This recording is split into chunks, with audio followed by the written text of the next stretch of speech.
The silence is the first thing that breaks you. Not the quiet of a peaceful night, but a heavy, dead-air silence, punctuated only by the distant mournful howl of a starving dog and the skittering of unseen things in the walls of your useless house. The last emergency broadcast crackled into static 3 days ago. The air tastes of dust and rot. You're sitting there, in the gloom, clutching the rifle you never learned to properly clean, surrounded by towers of canned goods you never thought you'd have to eat cold. You feel a surge of pride. You were ready. You're a survivor. You have a plan. That's your first delusion. You think you know what's coming. You imagine yourself a rugged figure, a lone wolf navigating the ruins. But your plan, your meticulous color-coded binder of checklists, is a work of fiction. You think the danger is the shambling mob, the desperate neighbor, the rogue biker gang from a bad movie. So you hoard guns and ammunition. You think you're a warrior. Let me tell you what you are.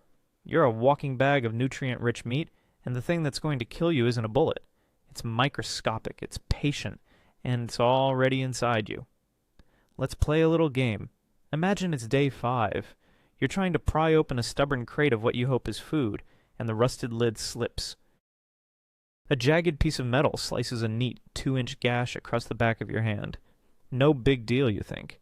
You're prepared.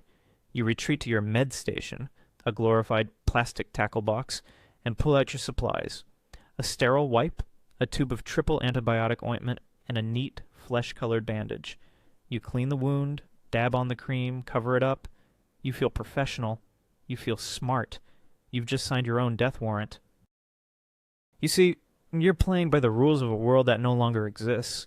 Your delusion is that sterility is something you can achieve with a foil packet. You wipe away the visible grime, but what about the invisible? Let's talk about the microphysics of that moment. The instant your skin, the epidermis, was breached, it became a gaping doorway. The air itself is now a soup of pathogens. On that rusty metal, a universe of bacteria was waiting. Let's focus on one. Your old friend, Staphylococcus aureus. It's everywhere. On your skin, in your nose, on every surface. Normally your intact skin is an impenetrable fortress. But you just gave it an engraved invitation.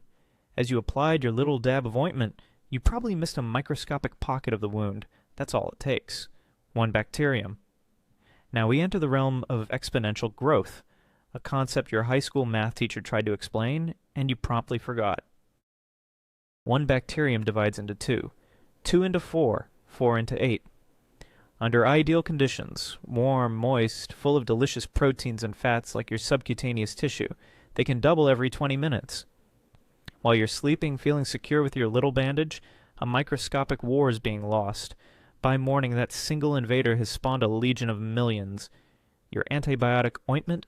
A quaint relic. The bacteria you're facing aren't the simple strains that cream was designed for a generation ago. They are the battle-hardened descendants of hospital-grade superbugs, honed by decades of our antibiotic overuse. They laugh at your neosporin. Let's talk about the horror. Day 7. Your hand is throbbing. It's a deep rhythmic pulse that seems to sync with your now racing heart. You peel back the bandage, and the sight makes you gag. The skin around the cut is an angry, swollen red. It's hot to the touch, radiating a heat that has nothing to do with the ambient temperature. A thick yellowish-green pus, the graveyard of your white blood cells, oozes from the wound. You've failed. The infection is no longer localized. You notice a faint red line beginning to snake its way up your forearm. That, my friend, is a lymphangitis. The infection is now traveling through your lymphatic system, a superhighway to your core. The fever starts soon after. First chills that rack your body so hard your teeth chatter, then a burning heat that leaves you delirious and drenched in sweat. You're thirsty, but every sip of water comes back up. By day 9, you're lying in your own filth, muttering nonsense. The bacteria have entered your bloodstream. It's called sepsis. Your immune system, in a desperate final attempt to fight, unleashes a flood of chemicals that cause massive system-wide inflammation. Your blood pressure plummets. Your organs, starved of oxygen, begin to fail one by one. Your kidneys, your liver, your lungs. It's an agonizing, suffocating, lonely death. All from a little cut. All because you thought a first aid kit made you a medic. Reality check. Let's go back to day 5, to the moment of the cut. The solution isn't in a plastic box. It's in the dirt and the weeds you've been taught to ignore. First, you don't use a tiny alcohol wipe. You need to irrigate the wound aggressively. You need boiled and cooled water, a lot of it, to mechanically flush out as much of the contamination as possible. Don't have clean water? You should have thought of that.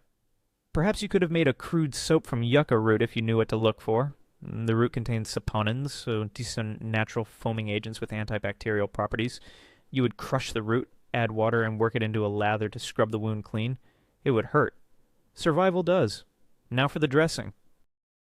Forget your ointment. You need a real sustainable antiseptic. Did you notice any black walnut trees on your last scavenging trip? Probably not. You were looking for Walmarts. The green husks of the black walnut are a powerhouse.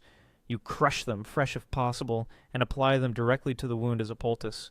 It will sting and it will stain your skin a dark brown, almost black. That's the juglone at work. A potent chemical that functions as both an antiseptic and an antifungal agent, nature's iodine. You will need to change this dressing daily, rewashing the wound and applying a fresh poultice. Or perhaps you're in an area with wild sage. You would chew the leaves into a paste and apply it directly to the cut. Sage is a powerful antibacterial and can be used to prevent or kill an infection in a wound. This isn't a simple one-time application. This is your new job, wound management. It is a constant, vigilant, messy, and painful process. There are no shortcuts. There are no easy days.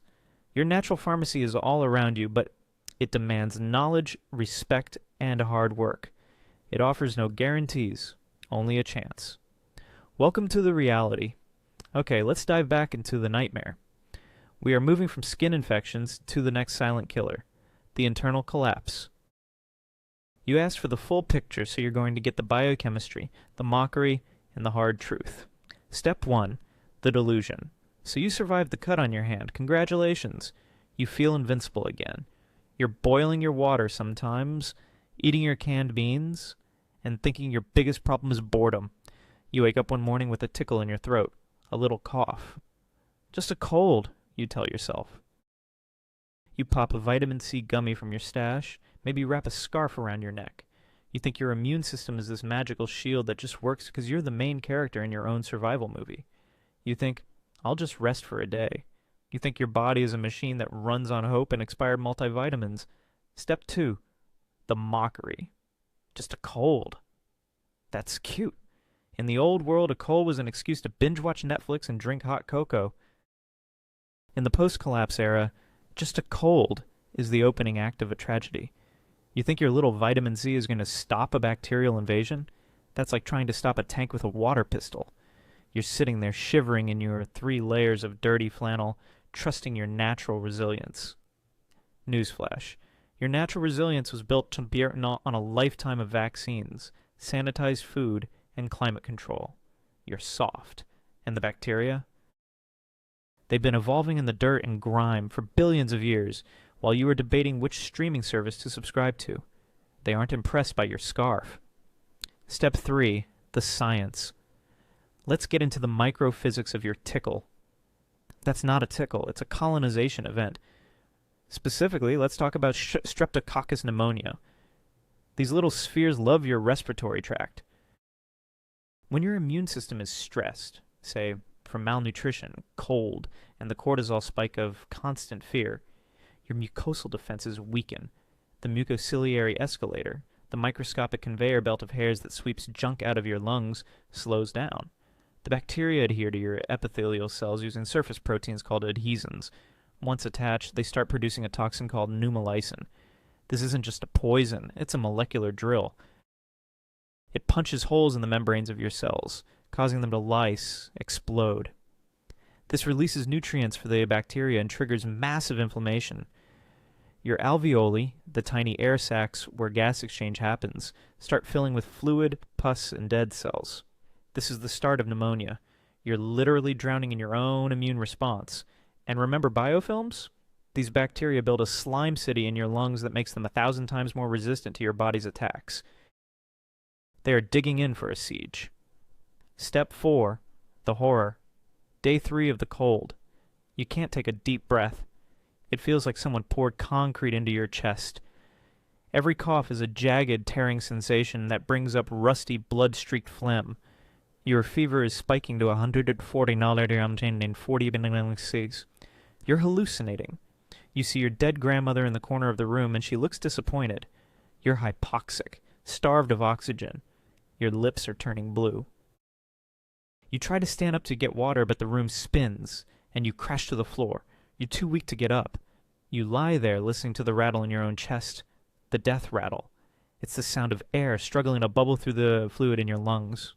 You realize in your delirious haze that you aren't going to wake up. You're going to suffocate on dry land, alone, in a pile of dirty laundry. Step 5. The solution. Stop hoping and start harvesting. If you waited until you couldn't breathe, you're already dead. You needed to act at the first tickle. Your weapon here is usnea, old man's beard. It's a lichen that hangs from trees like gray hair. It contains usneic acid, a potent antibiotic that disrupts the cellular metabolism of gram-positive bacteria, like streptococcus and staphylococcus. You don't just chew it. You need to make a tincture, alcohol extract, because usneic acid isn't water-soluble. But since you probably drank all your vodka in week 1, you'll have to make a strong decoction, simmering it for a long time, though it's less effective. Better yet, elecampane, inula helenium. This is a heavy hitter for lungs. The root contains allantolictone, which is a powerful expectorant and antiseptic. It doesn't just kill the bugs. It forces your lungs to expel that drowning fluid. You dig up the root. It looks like a gnarly ginger. Chop it and boil the hell out of it. It tastes bitter and awful. Good. Medicine isn't candy. And for the biofilm, N-acetylcysteine, NAC, is the pharmaceutical standard, but you don't have that. Nature's answer is fresh garlic and honey, but specifically fermented garlic honey. The sulfur compounds in garlic, allicin, slice through the biofilm matrix. The honey draws moisture out of the bacterial cells, osmotic lysis. You should have had a jar of garlic cloves fermenting in raw honey for a month before you got sick. You eat a clove every hour. You will smell like a corpse, but you might not become one. Also mullein, Verbascum thapsus. You've seen it, the tall, fuzzy plant with yellow flowers. The leaves are a mild narcotic and relax the spasmodic coughing that breaks your ribs, while the saponins help break up mucus. You make a tea. You inhale the steam. You assault the infection from every angle. Chemical warfare, usnea, mechanical evacuation, elecampane, and tactical support, mullein. Step 1. The delusion. Let's move south. Your stomach. You found a hidden cache of MREs, or maybe you successfully hunted a rabbit. You cook it over your campfire. It looks cooked. Fire kills everything, you say. You tear into the meat, hungry, savage. You feel primal. You think your stomach acid is a vat of acid that can dissolve bone. You think diarrhea is just an inconvenience, something you take an Imodium for. You think, I have a cast iron stomach. Step 2. The mockery. Your stomach isn't cast iron. It's a delicate ecosystem that you just carpet bombed with E. coli or a salmonella. Fire kills everything. Sure, if you char the meat into a briquette, but you didn't. You left the center pink because you were impatient. And that knife you used to skin the rabbit?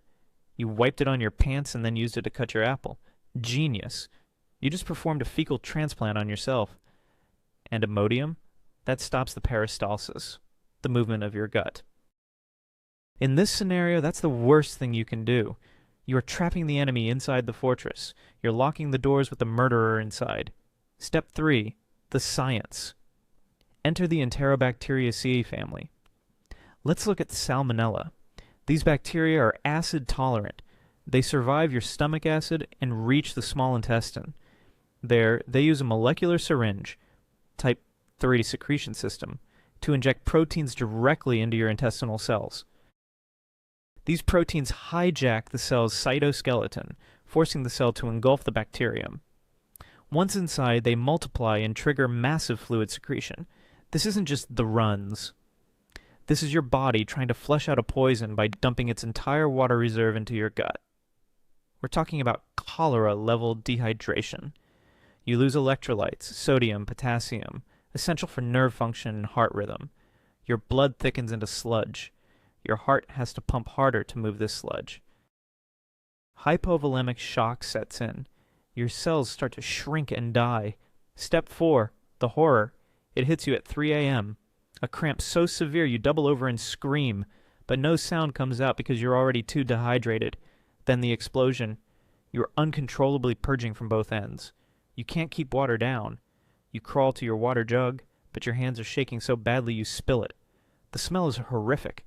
The smell of metallic blood and necrotic tissue. You are shitting out the lining of your intestines. Your eyes sink into your skull. Your skin loses its elasticity. You pinch it and it stays tented. You are a dried husk. Your heart flutters like a dying bird. The confusion sets in.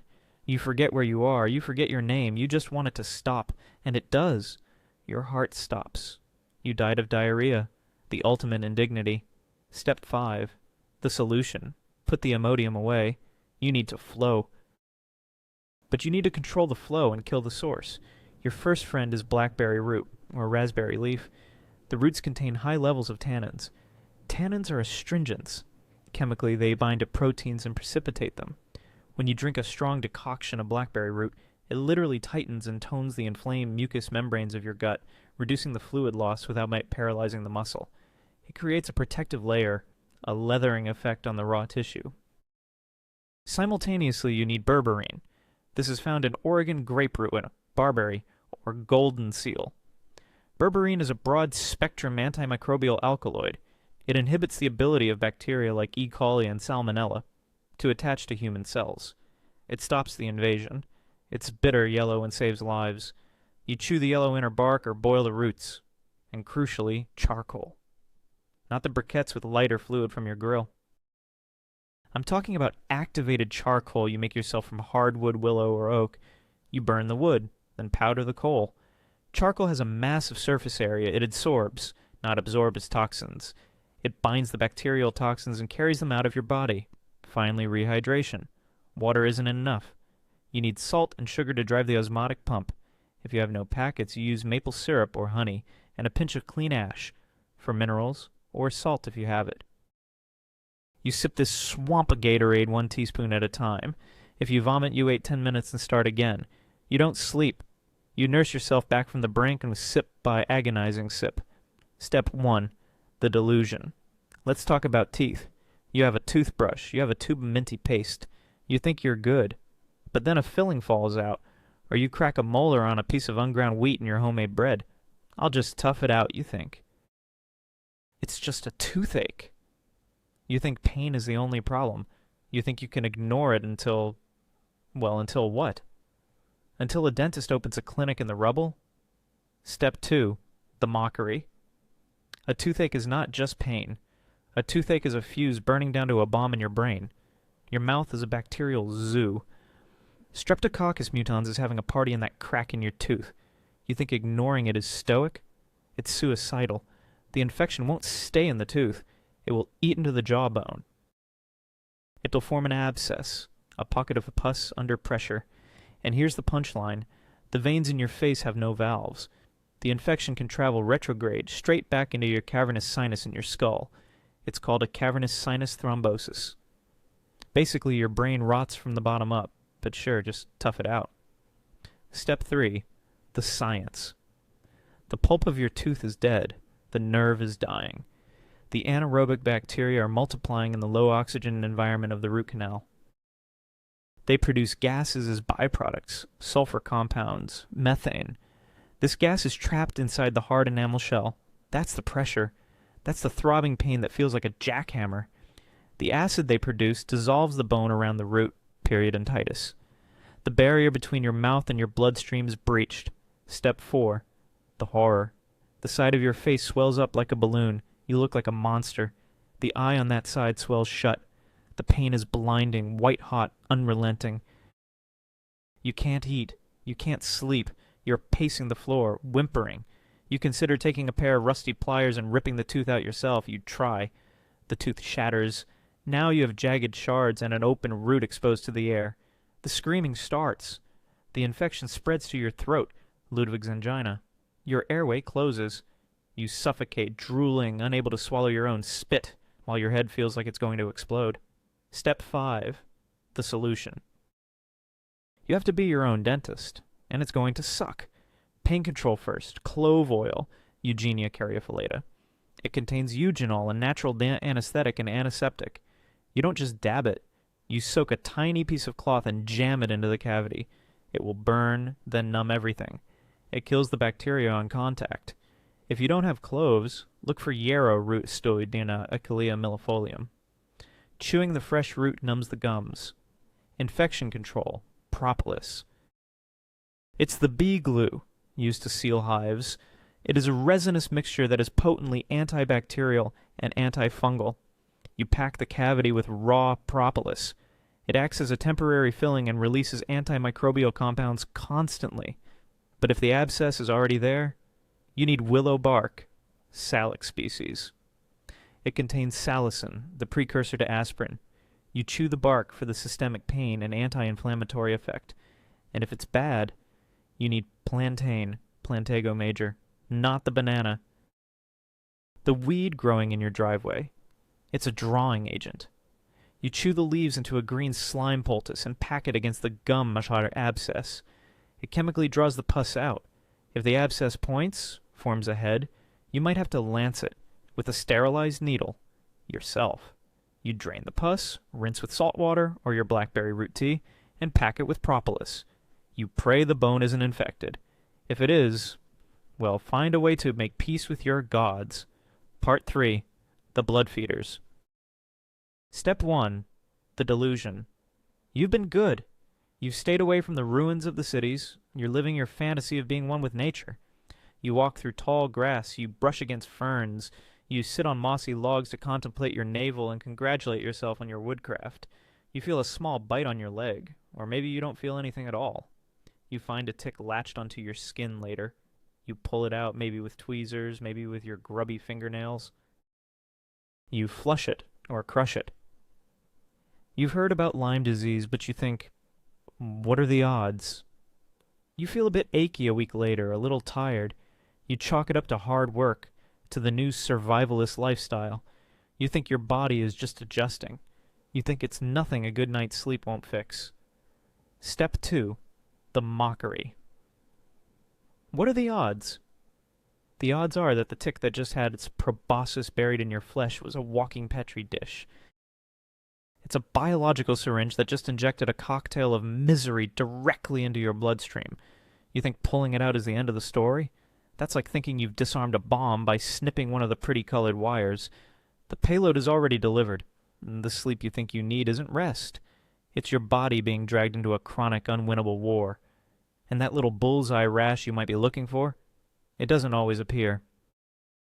Believing you're safe because you don't see a rash is like believing you're not shot because you don't see the exit wound. Step 3. The science. Let's talk about Borrelia burgdorferi. This isn't a bacterium, it's a spirochete. Think of a microscopic corkscrew, an engine of infiltration. After the tick injects it into you, it doesn't just float around in the blood.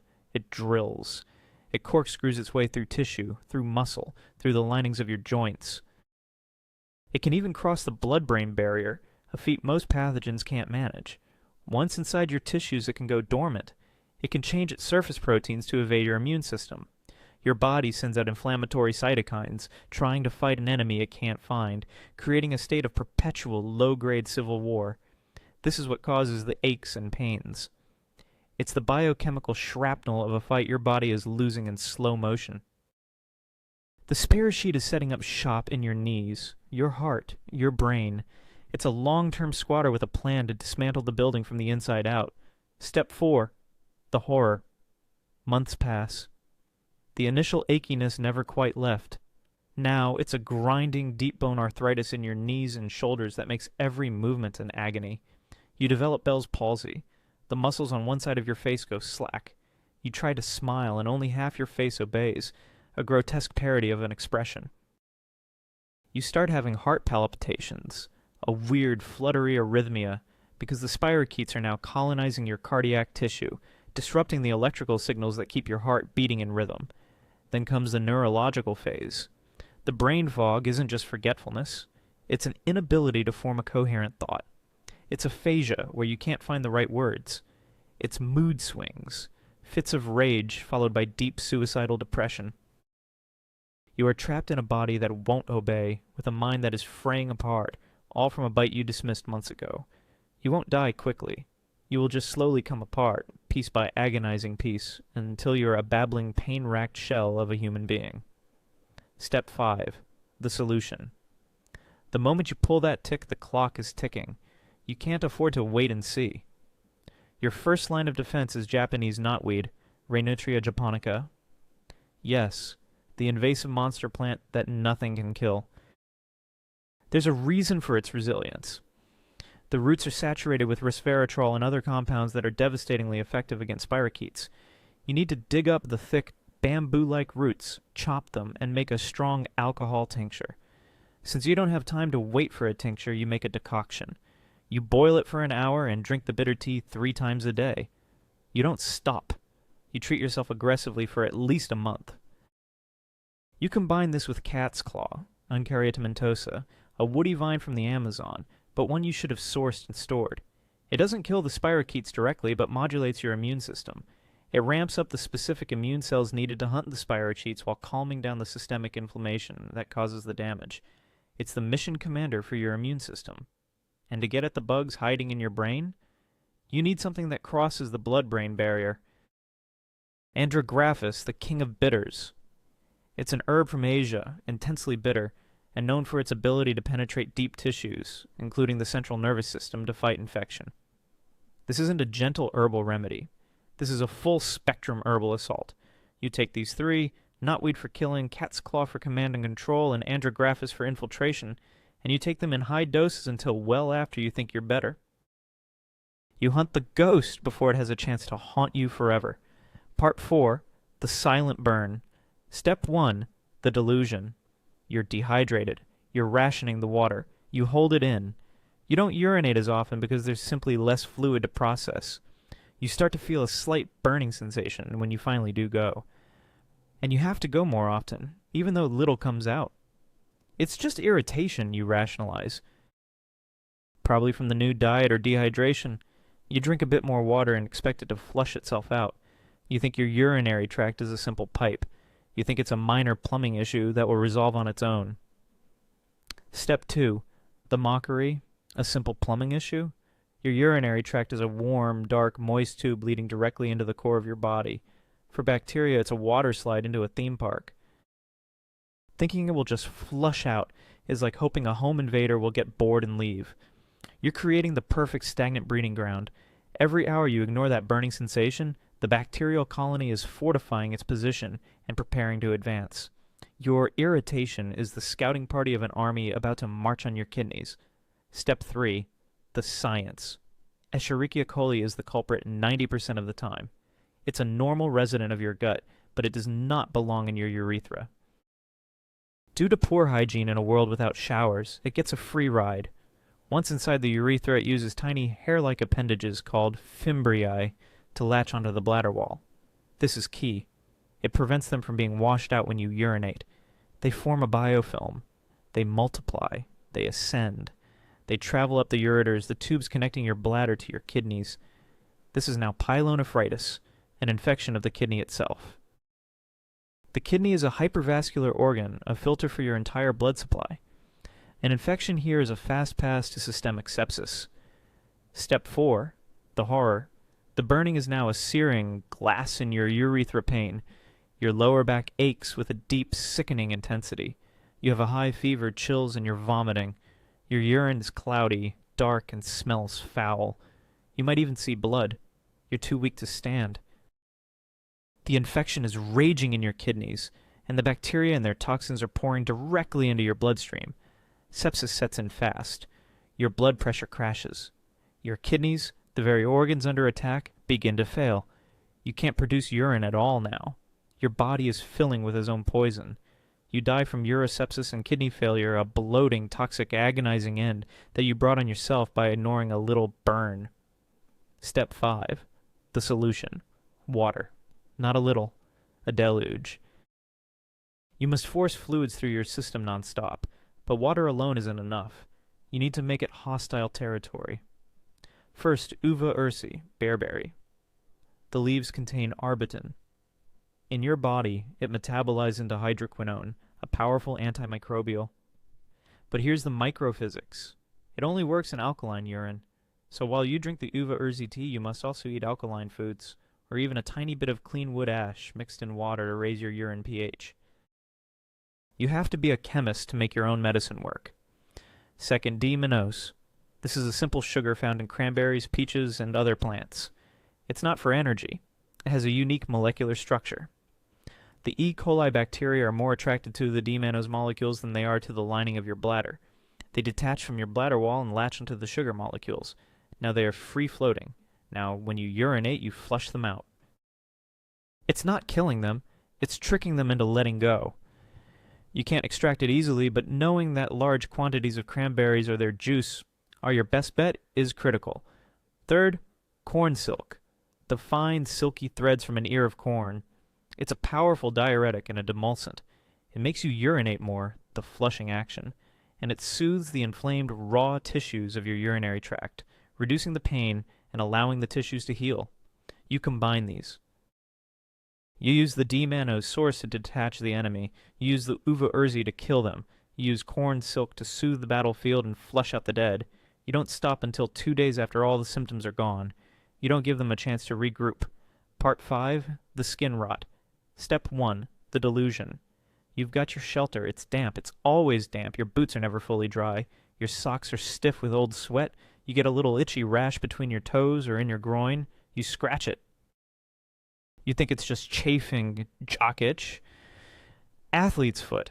You think it's a minor annoyance.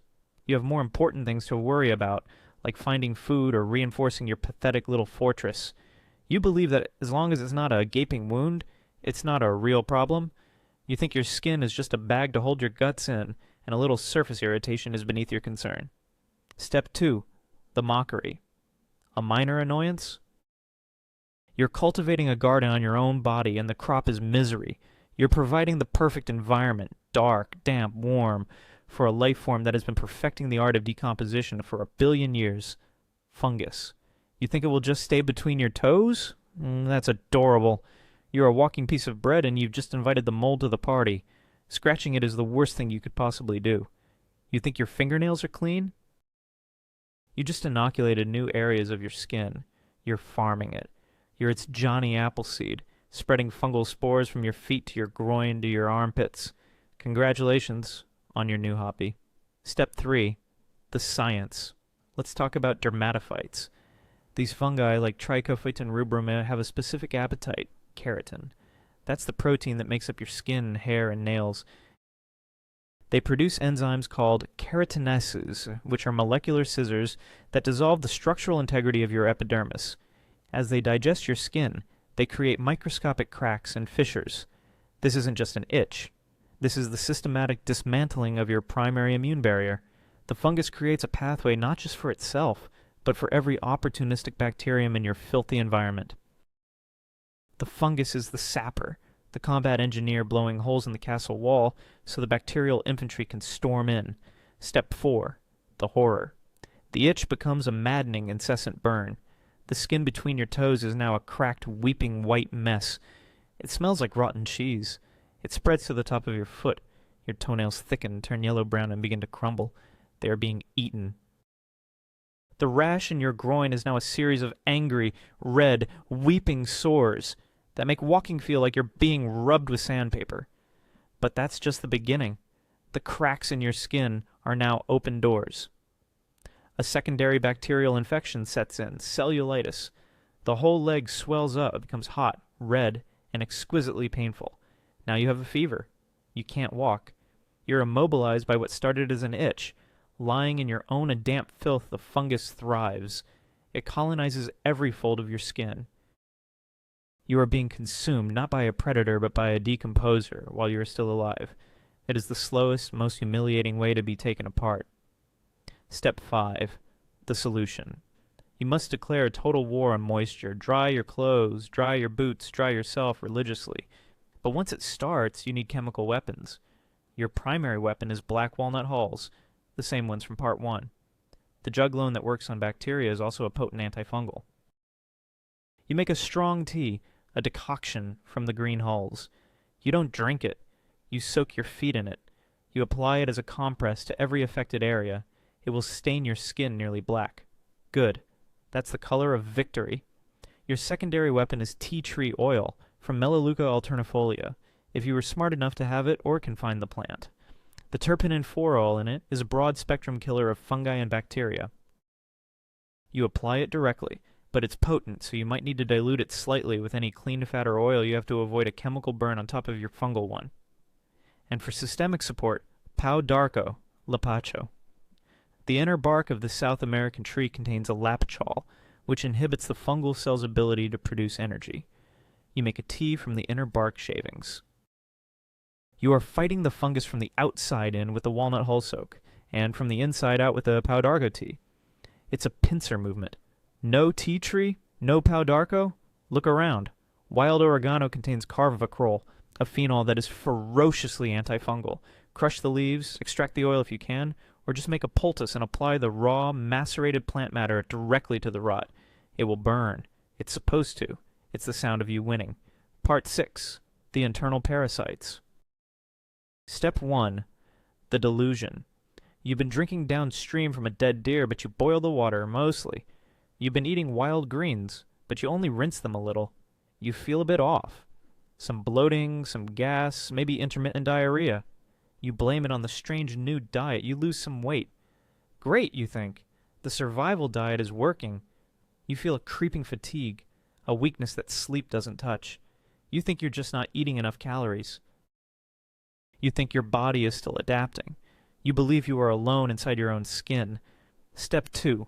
The mockery. You are not alone. You are a host. You are a walking ecosystem, a mobile home for things that are eating you from the inside. That weight loss isn't you getting lean. It's you being consumed. Every calorie you fight for, every root you dig up, is being stolen from your bloodstream by the passengers you picked up. You think you're a survivor, but you become a food source. Your body isn't adapting, it's failing. You're feeding a family, and it's not your own. Step 3. The science. Let's pick just one. Giardia lamblia. It's a flagellated protozoan parasite. When you ingest the cyst from a contaminated water, it passes through your stomach. The acid triggers it to exist into its active form, the trophozoite, in your small intestine. This isn't a passive blob. It has an adhesive disc, a biological suction cup, that it uses to plaster itself to the lining of your intestines. Millions of them. They carpet the surface area. They aren't sucking your blood. They are simply blocking your ability to absorb nutrients, particularly fats. The fat you eat passes right through you undigested. This is stidorrhea. Your body is starving no matter how much you eat. The parasites are also physically damaging the microvilli, the tiny finger-like projections that absorb nutrients, flattening the landscape of your gut into a useless desert. Step 4. The horror. The fatigue is now bone-deep exhaustion. You are weak, dizzy, and perpetually hungry, but feel sick when you eat.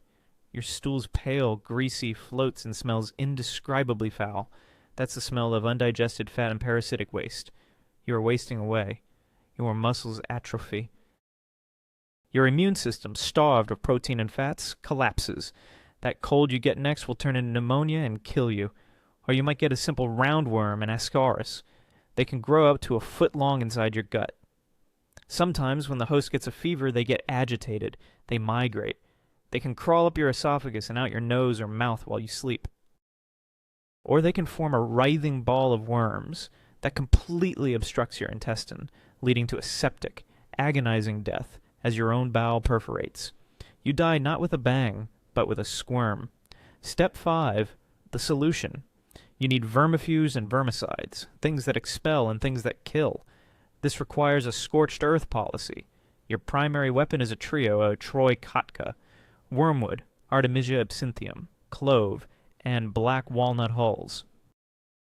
Wormwood contains thujan and artemisinin, neurotoxins that are highly effective against adult parasites like roundworms and protozoa like Giardia.